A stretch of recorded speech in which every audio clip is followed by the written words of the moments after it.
Merci beaucoup de m'accueillir aujourd'hui donc à l'Institut pour vous parler en fait d'un projet de recherche, de ces résultats que l'on a obtenus donc sur la mesure de l'efficacité des gants de protection contre les nanoparticules et surtout dans des conditions simulant leur utilisation en milieu de travail. Donc, avant de commencer, de rentrer dans le vif du sujet, juste faire un petit rappel en sachant, pour savoir de quoi on parle, d'abord, qu'est-ce que c'est qu'une nanoparticule? Tout le monde n'est peut-être pas familier avec ce terme. Alors, pour être d'abord rigoureux, on devrait parler non pas de nanoparticules, mais de nano-objets. Et qu'est-ce que c'est un nano-objet? C'est un objet qui a une de ses dimensions qui est comprise entre 1 et 100 nanomètres. Donc, on est dans l'ordre du milliardième de mètre. Alors, pour vous donner une idée, un rapport de taille, si une nanoparticule avait la taille d'une pomme, la pomme aurait la taille de la planète. Donc, ça vous donne un peu l'idée de ce qu'est un nano-objet. Et alors, pourquoi on définit tel nano-objet comme étant des nanoparticules? Tout simplement, ça vient du fait qu'elles sont manufacturées par l'homme. Elles sont produites volontairement pour être utilisées dans des produits de consommation. Contrairement à des nano-objets qui vont être d'origine naturelle ou alors produits de façon involontaire par l'homme, et là, on va les dénommer particules ultra fines. Donc, vous voyez, contrairement à des fois ce que l'on entend, on n'est pas dans le domaine de l'infiniment petit, mais on s'en rapproche quand même grandement, puisque, comme vous pouvez voir sur l'échelle, on se situe dans la taille à peu près des molécules, des protéines et des virus. Alors, comment on en est venu à proposer ce projet de recherche? Alors, on a fait trois constatations. Trois séries de constatations. D'abord, des constatations de type sociétal, je vais y revenir, des constatations de type toxicologique et aussi des constatations au niveau des lacunes qu'avait la recherche sur ce sujet.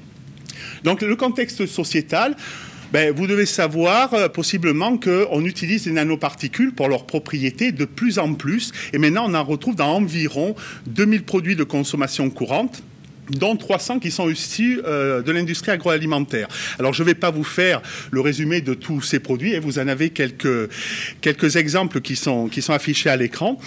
Mais il faut savoir que l'utilisateur de ces produits, bien qu'il risque d'être exposé à ces nanoparticules, mais à de faibles quantités, là, on va se mettre du côté de ceux qui vont concevoir ces produits, qui vont fabriquer ces produits, les travailleurs qui vont les manipuler, et eux, en très grosse quantité. Alors, il faut savoir que d'ici 2 ans, on estime qu'il y aura environ dans le monde 6 millions de personnes qui vont être en contact avec ces nanoparticules, dont 60 000 chercheurs. Ensuite, on a eu des constatations toxicologiques. Alors, ces nanoparticules, on les utilise, oui, on les utilise de plus en plus, mais ce qu'il fallait savoir, c'est est-ce qu'elles sont possiblement dangereuses ou pas pour la santé. Alors, il y a eu de nombreuses études qui ont été menées dans la nouvelle science qu'on appelle la nanotoxicologie. C'est vraiment un domaine scientifique qui a une 40aine d'années à peine. Alors, il y a eu beaucoup d'études, mais souvent difficilement comparables parce que les paramètres ne sont pas les mêmes. Et puis, on a eu du mal à avoir des conclusions définitives sur certaines nanos. Mais par contre, pour certaines d'entre elles, on a eu des grandes lignes qui se sont dégagées, des grandes conclusions, et entre autres pour les nanotubes de carbone, qui ont une forte similarité toxicologique avec l'amiante, voire même accrue. Les particules d'or et d'argent, qui peuvent entraîner des dégradations des cellules reproductrices mâles. Le dioxyde de silice, qu'on utilise beaucoup dans certains produits de consommation courante, qui peuvent entraîner une toxicité au niveau des cellules et au niveau des gènes. Et surtout, ce fameux dioxyde de titane nanoparticulaire, on en parle de plus en plus, qui a été classé il y a quelques années dans le groupe 2B, c'est-à-dire possiblement cancérigène pour l'homme. Alors, ces travailleurs qui sont exposés à ces nanoparticules possiblement toxiques, ils sont exposés de 4 façons différentes, mais nous, principalement, aujourd'hui, on va voir l'exposition au niveau cutané.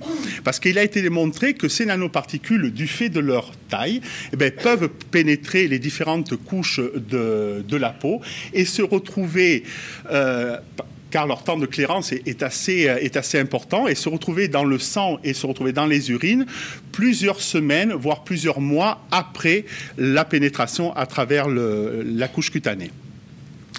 Et enfin, le contexte au niveau scientifique. Alors, on sait que nos travailleurs sont exposés, on sait qu'il y a une possibilité de toxicité, on sait que ces nanoparticules peuvent pénétrer les couches cutanées. Alors, à partir de là, et à partir de toutes ces recherches, il y a des rapports qui ont été émis, de très bons rapports sur les guides de bonne pratique, sur l'évaluation des risques. Alors, 2 qui sont importants, qui ont été d'ailleurs publiés par l'Institut, et leur pendant américain, que ce soit le NIOSH ou que ce soit l'ANSES en France. Et à partir de ces données-là, les organismes gouvernementaux sanitaires ont dit il faut prendre des mesures, donc on va appliquer le principe de précaution. Et ce principe de précaution, en quoi il consiste? Tout simplement, les nanoparticules sont considérées comme des produits chimiques, donc on va utiliser des gants que l'on utilise pour se protéger des produits chimiques lorsqu'on va manipuler des nanoparticules. Donc jusque-là, finalement, tout allait bien. Sauf que la question qui s'est posée, c'est mais est-ce que ces gants sont vraiment efficaces contre ces nanoparticules? Alors il y a eu quelques études préliminaires qui ont été menées par l'équipe Golensky en France. Elle en a fait 2, en 2009 et 2010. Et qu'est-ce qu'elle montre? Elle montre qu'en 2009, avec certains types de nanoparticules, du platine et du graphite, les nanos passent à travers les gants de protection. 1 an après, elle utilise du dioxyde de titane, ça ne passe plus.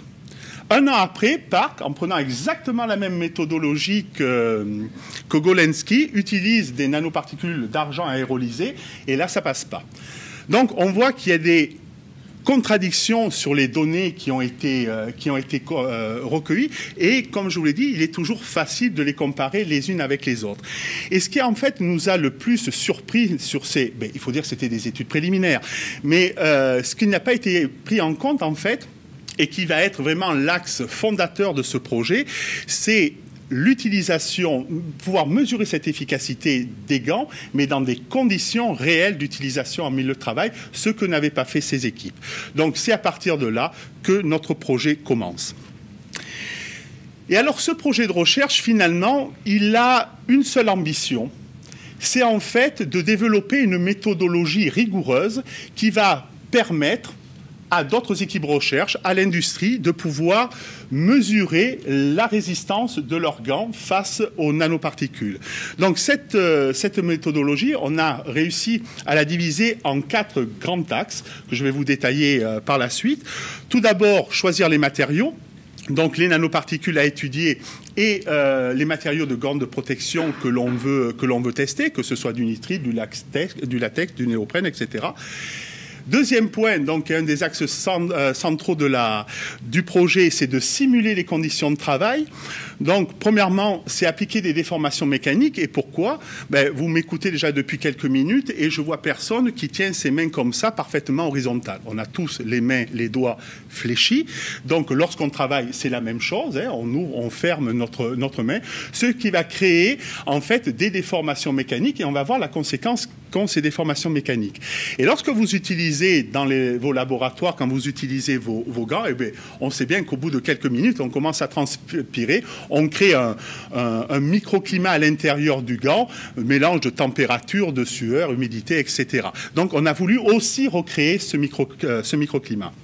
Troisième axe, l'échantillonnage, et qui n'a pas été le plus facile, parce que, dans toutes les étapes de notre échantillonnage, en fait, on s'est aperçu qu'il y avait des pertes. Et si on n'évalue pas ces pertes, qu'est-ce qui se produit? On va sous-estimer après la concentration en nanoparticules, le nombre de nanoparticules qui ont traversé le gant de protection. Donc, on va voir comment on va minimiser ces pertes et les évaluer et les minimiser.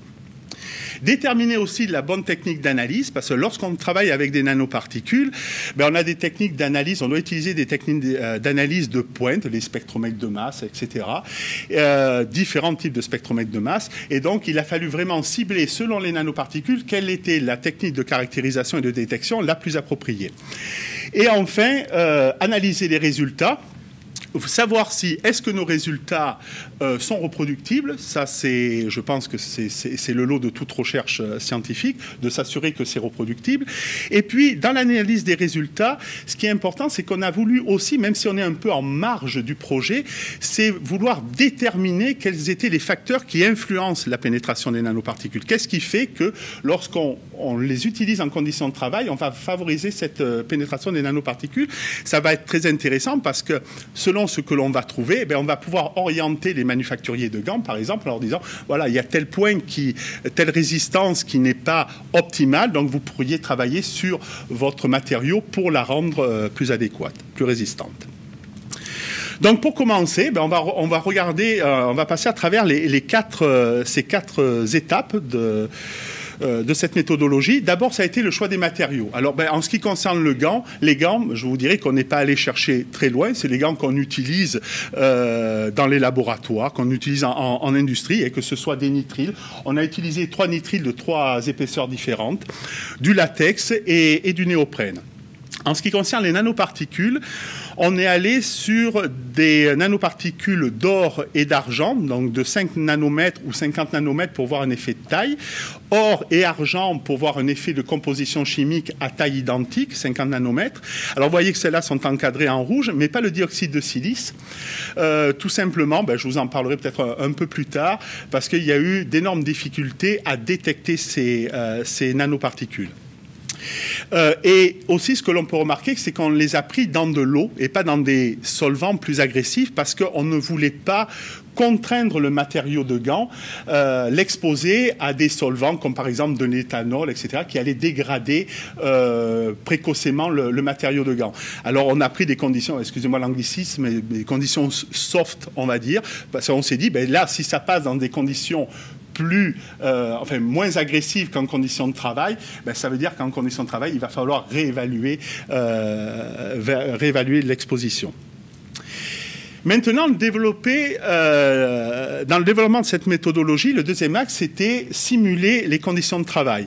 Donc là, point très important du projet, on a développé un banc de déformation, on l'a appelé banc nano.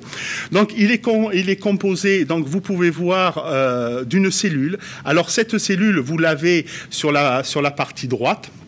Cette cellule, en fait, est composée d'une chambre d'exposition et d'une chambre d'échantillonnage, l'exposition en haut, l'échantillonnage en bas, et elle est séparée, donc c'est ce qui est représenté par la ligne verte, par un échantillon de gants. On a tout simplement découpé un disque d'échantillon de gants et que l'on a fixé, bien sûr, avec des joints hermétiquement entre les deux chambres.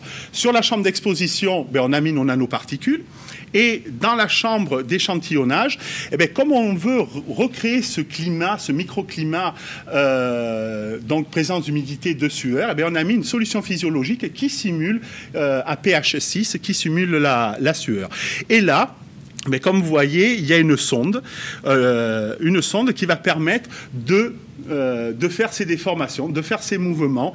Alors, ce que l'on a fait là aussi, on a fait une déformation toutes les 10 secondes durant 3 heures. Tout à l'heure, je vous ai parlé de conditions soft. Imaginez-vous que vous êtes comme ça, vous simulez, vous déformez, vous attendez 10 secondes, vous déformez. Donc là aussi, on n'a pas voulu être trop agressif par rapport aux matériaux. L'échantillonnage. Alors l'échantillonnage, ça a été sûrement la partie la plus délicate à aborder parce que les nanoparticules, elles n'aiment pas trop se retrouver toutes seules, elles aiment bien aller s'accrocher, s'agglomérer, s'agréger, et surtout, dans toutes les étapes de l'échantillonnage, on utilise différents contenants, alors que ça aille de la chambre d'échantillonnage, que ce soit les flacons que l'on va utiliser pour amener jusqu'au l'ICP-MS qui se trouvait à l'Université de Montréal, et puis dans l'ICP-MS, là aussi, il y a des tubulures, et on va encore perdre des nanoparticules. Donc il a fallu évaluer toutes ces pertes. Et alors la plupart du temps, comment elles s'accrochent? Par ce qu'on appelle un phénomène d'adsorption, donc de chimisorption ou de physisorption.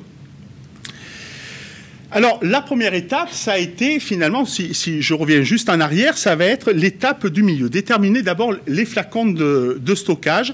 Alors, tout simplement, pourquoi je ne parle pas de la chambre d'échantillonnage? Parce qu'on a été limité au niveau de la chambre d'échantillonnage. Il fallait trouver un matériau qui puisse s'usiner, puisque ça a été conçu intégralement à l'École de technologie supérieure, et qui minimise l'absorption de ces particules. Donc, on a opté, finalement, pour du polyéthylène haute densité que l'on a chargé avec du graphite pour limiter l'absorption au niveau des parois de la chambre d'échantillonnage.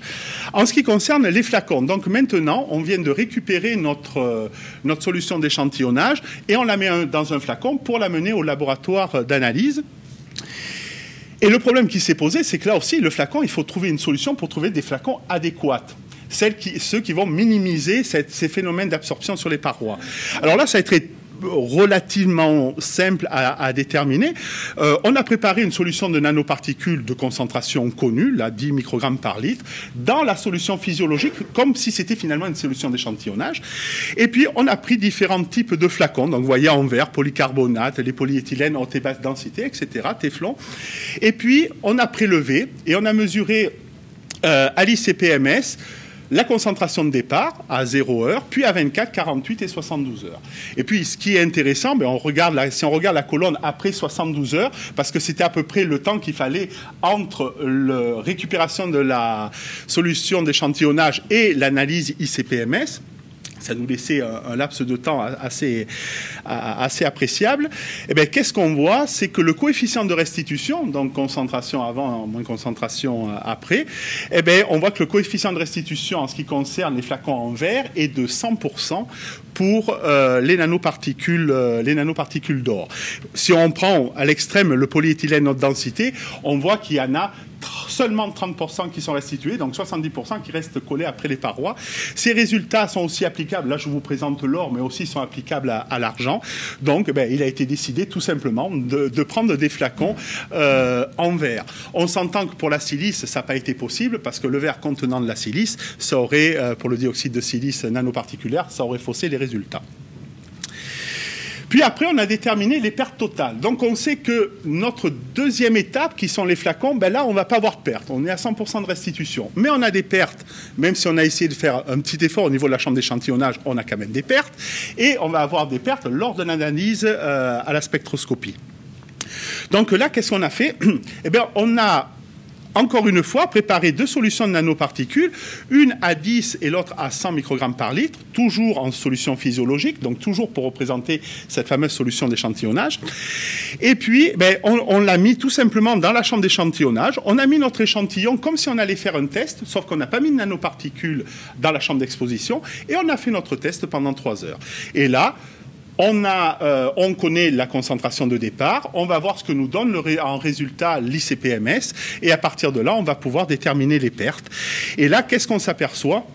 Que les pertes sont quand même élevées, puisque en ce qui concerne les nanoparticules d'or, à 5 nanomètres, on perd un peu plus de la moitié des nanoparticules par absorption. Pour les nanoparticules à 50 nanomètres d'or, 45%, et un peu moins pour l'argent. Donc, ce n'est pas un problème en soi. L'information importante, c'est d'en tenir compte. On sait qu'il y a ces pertes-là, donc on va pouvoir réévaluer les tests les résultats de concentration que l'on va obtenir ultérieurement. Alors maintenant, on en vient à la partie résultats. Et sur la partie résultats, la première chose à voir, c'est est-ce que nos tests sont reproductibles? Alors, là, les résultats que je vais vous présenter sont quand même assez étonnants. Et je dois dire, on y est arrivé de façon, des fois, un peu au hasard. Tout simplement parce qu'on a pris une boîte de gants, on a fait nos tests avec cette boîte de gants-là. Et puis, à un moment, on n'avait plus de gants, donc on ouvre une autre boîte. Et là, on s'aperçoit que les résultats ne sont pas les mêmes. Ah, bon. Alors, on fait quelques tests encore, puis on se dit, si on allait chercher un autre lot, carrément un autre lot, une boîte d'un autre lot. et les résultats ne sont pas les mêmes. Et on va chercher un troisième lot, et les résultats ne sont pas les mêmes. Donc, comme vous pouvez le voir, c'est ce que vous montre l'encadré en bleu, c'est-à-dire que d'un lot à l'autre, le taux de, la concentration, le taux de pénétration des nanoparticules n'est pas le même. Et même pire, si on regarde entre la boîte A du lot 1 et la boîte du lot 2, eh bien, on voit qu'il y a une multiplication par 13 de la quantité de nanoparticules qui a passé. Donc la question qu'on se pose et qu'on se pose toujours, c'est est-ce qu'il n'y a pas une variabilité dans le procédé de fabrication des gants? Alors cette conclusion, elle veut dire quoi? Elle est très importante parce qu'elle veut dire quoi? Elle veut dire que si je vous recommande d'utiliser le gant qu'on voit en photo, là, je vais vous dire, ben, écoutez, si je regarde le résultat D, là, on est à 0,273. Bon, c'est peu élevé. Vous risquez pas grand-chose. Mais je ne peux pas vous affirmer ça sur la prochaine boîte ou le prochain lot du même produit. Donc, attention. Globalement, voilà les résultats que l'on a obtenus. Donc, sur un tableau, je veux dire, qui montre 3 résultats différents. Soit le gant est à rejeter, donc si on prend le nitrile 1 avec des nanoparticules d'argent 5 nanomètres, ben, dans ce cas-là, il est à rejeter. Satisfaisant pour au niveau de 50 nanomètres pour l'or, donc là, il y a possiblement un effet de taille. Et puis, on voit qu'il est médiocre pour l'argent. Donc là, il y a possiblement un effet de composition chimique. Nitrile 2, latex et néoprène, ben, on pense que c'est tout simplement l'effet de taille qui permet une protection contre les nanoparticules. Et pourquoi le nitrile 3 est médiocre pour les nanoparticules d'or? Ben, tout simplement parce qu'entre le nitrile 1, 2 et 3, la composition chimique des charges de renfort n'est pas exactement la même, donc possiblement pourrait jouer sur leur efficacité. Alors là, très rapidement, je vous ai parlé des facteurs qui pouvaient influencer le passage des nanoparticules. Vous avez en haut à gauche une image, en fait, de microscopie électronique à balayage de la surface interne d'un gant. Et puis, avant de passer à l'image qui est en dessous, si on regarde le graphique, si on regarde le graphique juste à côté, qu'est-ce qu'on voit? Eh bien, après des sollicitations, on a un décalage de la distribution en taille des pores. Donc, la morphologie de surface change. Et ce que vous voyez en bas, ce gant usagé, eh bien, qu'est-ce que c'est comme image? Eh bien, c'est tout simplement un gant. Je l'ai pris, je l'ai porté pendant 3 heures. Et j'ai fait une image de la face interne après. Eh bien, qu'est-ce qu'on montre? Finalement, on va un peu en contradiction avec le graphique qui est juste à côté. C'est-à-dire qu'en utilisant en conditions réelles le gant, on use beaucoup plus le gant que même le banc de déformation arrive à le faire. Ensuite, eh bien, il faut savoir que ces nanoparticules donc, subissent des déformations, c'est une chose. Mais d'un côté, on leur met une solution de nanoparticules, et de l'autre côté, on leur met la sueur, la solution physiologique. Et bien, tout ça entraîne des phénomènes de gonflement. Donc, c'est ce que vous voyez sur le graphique de gauche, où on voit qu'on atteint presque 15-16% de gonflement par les solutions de nanoparticules d'argent. Mais ce qui est intéressant, c'est surtout le graphique d'à côté qui montre les coefficients de diffusion que l'on déduit de ces courbes, en fait. Donc, on voit par exemple l'eau millicu, qui est de l'eau ultra pure, on voit qu'il y a un gonflement qui se produit. Bon, ça, c'est une donnée qu'on connaît. On voit que la sueur, c'est-à-dire une solution physiologique à pH 4 ou à pH 6, augmente le gonflement, augmente les coefficients de diffusion. Ce qui est intéressant aussi à voir, c'est qu'en rouge vif, vous avez les 3 solutions de nanoparticules, d'or 5 et 50 et d'argent. Elles diffusent de la même façon. Et là, ce qu'on s'est dit, si on enlève les nanoparticules de ces solutions, vu qu'elles sont dans l'eau, on va retomber sur les coefficients de diffusion de l'eau.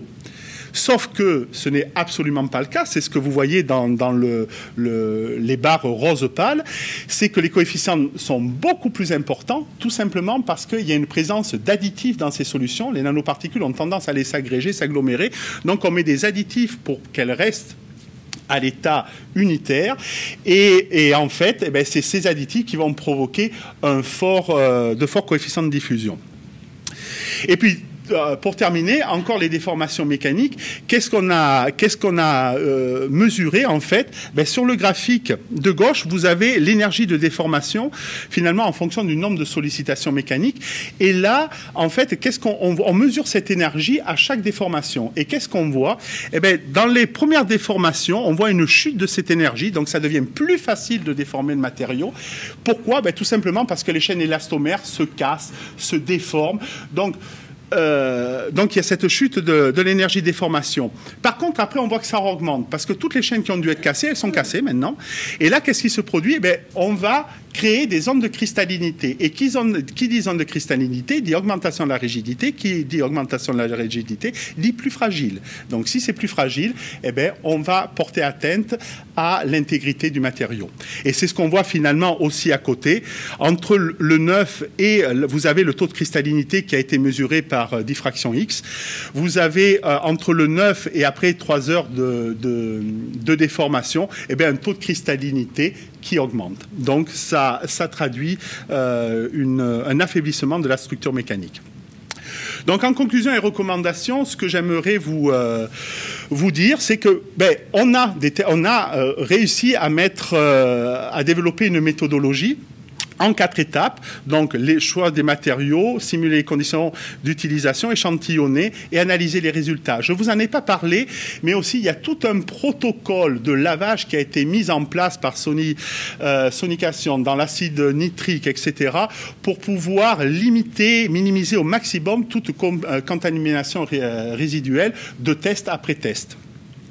Et puis, juste en 1 minute, j'aimerais vous présenter des résultats qui avaient été obtenus quelque temps avant ce projet, mais qui est dans la même lignée, avec du dioxyde de titane nanoparticulaire et dans l'eau aussi. Qu'est-ce qu'on voit? Même après, on va dire 180 à peu près déformations, on a une concentration vraiment énorme qui passe à travers ces gants de protection. Et c'est le même gant de protection en nitride que celui que je vous ai montré avant. Et puis, savoir, est-ce que finalement, ce titane qu'on mesure, est-ce que c'était des ions de titane ou est-ce que c'était bien des particules solides, des nanoparticules? Tout simplement, on a utilisé ce qu'on appelle une plaque de mica. Le mica, c'est un matériau qui dit atomiquement plat, c'est-à-dire dès que vous allez mettre quelque chose dessus, on va le voir. Et puis, on l'a passé à ce qu'on appelle l'AFM, c'est la microscopie à force atomique, et on a pu avoir ce cliché qui, je dois dire, est assez remarquable, parce que l'AFM n'est pas une technique très, très facile, et donc on a pu vraiment prouver que c'est bien des particules et de taille nanoparticulaire qui avaient passé dans la solution d'échantillonnage. Donc, ce tableau, finalement, regroupe tout, en rajoutant le dioxyde de titane, regroupe toutes les données, en fait, de 2 projets. Et puis, pour finir, dernière diapositive, c'était quelques recommandations. D'abord, au niveau scientifique, compléter les analyses avec le dioxyde de silice. Alors, pourquoi lui? Parce qu'il est énormément utilisé dans l'industrie. Approfondir encore les facteurs influençant le passage des nanoparticules, alors, afin d'améliorer les structures avec la collaboration, bien sûr, des manufacturiers. Prendre en compte d'autres paramètres à lesquels on n'a pas pris en compte. Je vous ai dit, dans le microclimat, on a pris en compte effectivement l'humidité, la sueur, mais on sait aussi qu'il y a la température qui augmente, donc peut-être le prendre en compte. Et les recommandations qu'on pourrait faire aux travailleurs, alors d'abord une grande attention doit être prise lorsqu'on choisit des gants, et puis même si on recommande des gants, on a vu les problèmes que ça posait d'un lot à l'autre. Mais au moins, c'est de remplacer fréquemment ces gants-là, parce qu'en dessous d'1 heure, on n'a pas vu de passage de nanoparticules. Donc, au moins, on s'est donné une borne supérieure d'utilisation, ou alors c'est d'utiliser le double gantage, mais on s'entend que plus on met de couches de gants dans les mains, plus on perd en dextérité. Alors, selon les manipulations que vous faites, ça peut se justifier ou, au contraire, être un empêchement. Donc, je vous remercie pour votre attention. Voilà ce qui conclut ma présentation. Et si vous avez des questions, ça sera avec plaisir que j'essaierai d'y répondre. Merci.